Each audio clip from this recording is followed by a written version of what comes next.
Firefighters are setting woods on fire. It's a practice called prescription or controlled burning, and thousands of acres in the Francis Marion National Forest are part of this effort.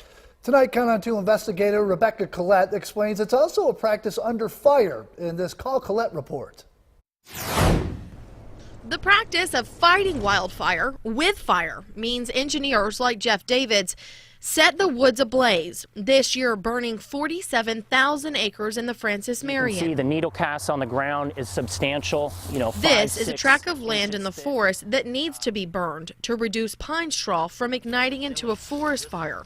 Across a small dirt road, this tract has been maintained by the National Forest Service with regular burning. We have far less fuels accumulation on the ground, so the needle cast over here is less than an inch thick. Regular burning of land, usually 800 acres in a single day, ideally reduces the possibility of wildfires like these, ripping through neighborhoods rapidly popping up near forested areas. If his crew didn't conduct controlled burns, he says nature would do it through lightning strikes.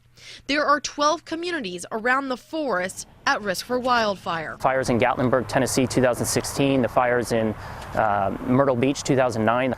Yeah, they speak to that reality. But critics like Mark Morris, who live in the area, say the intense fire is burning up money or timber, pointing to scorched tracts like this that could be sold.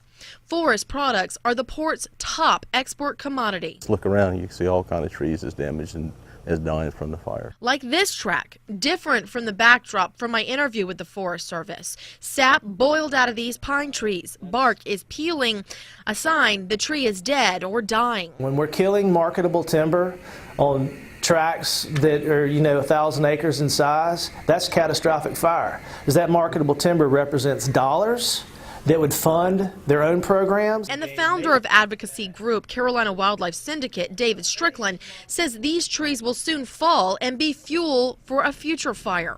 Every lower limb, every needle, every leaf, and sometimes the actual tree now that dies becomes the fuel that hits the ground. So you're not reducing your hazardous fuel load, you're adding to it.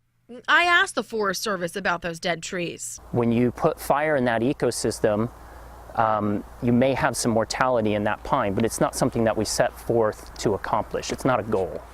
There's another challenge for the Forest Service. It has to do with how close they can burn to neighborhoods. State restrictions continue to tighten on how close they can burn to homes and businesses because of smoke. So those fuels closest to neighborhoods don't always get burned. Rebecca Collet, Count on 2. If you have a problem or you want something investigated, call Collet. You can reach Rebecca at 843-216-4949.